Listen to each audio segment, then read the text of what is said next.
Благодарам, добар ден и од мене. Еве, сосема на кратко ќе дадам еден осврт на тоа како започнавме почетните денови и месеци од нашиот мандат. Карактеристично, како и во многу други општини, е тоа дека имавме јавен долг пред се на јавните комунални предпријатија, кој што изнесуваше колку што е основниот буџет на општина Штип.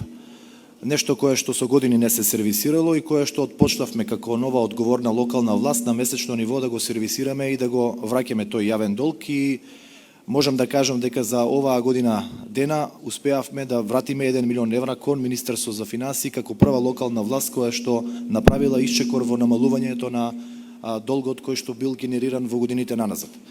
Она кое што е специфично за Штип, а го наследивме, е застарени, ненаплатени побарувања, а тоа е карактеристично за неодговорна локална власт, затоа што не успеале да ги наплатат и основните приходи кои што ги следуваат, и следствено на тоа затоа немало резултати.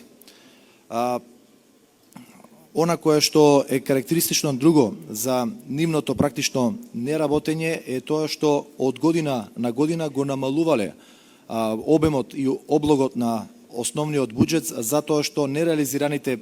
приходи и нереализираните расходи од година во година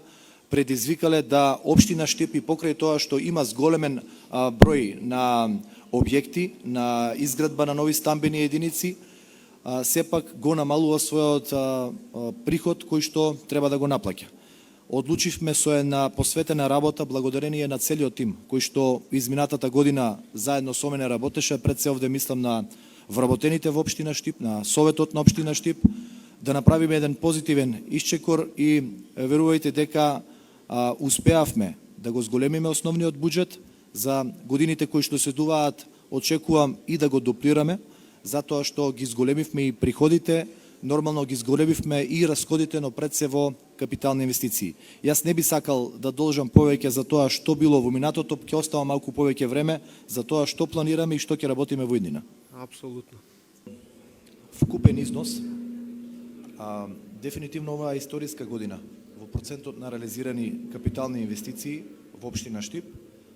Во енергетска криза успеавме парите кои што ги прибираме по основ на даноци да ги вратиме кај граѓаните во форма на капитални инвестиции, во подобрување на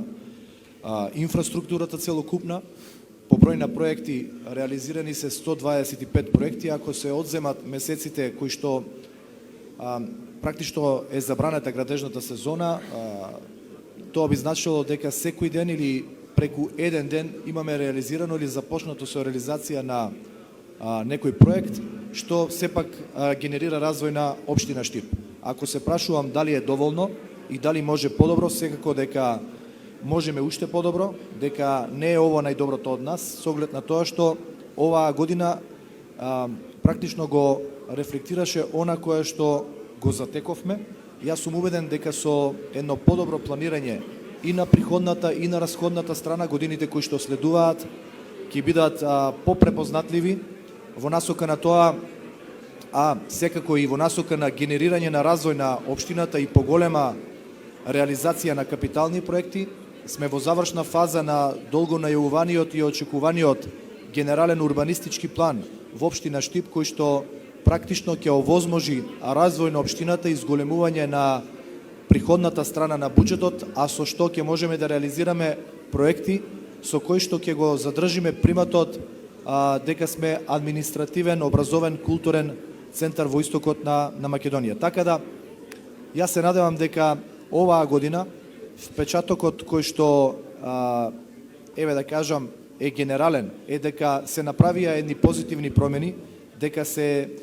направија разлики во работењето, но тоа не е доволно. Затоа ќе треба годините кои што ќе следуваат да се направи уште поголем исчекор со уште поголеми капитални проекти во секој сегмент, а сум убеден дека заедно со луѓето што работат со нас ќе успееме во таа цел.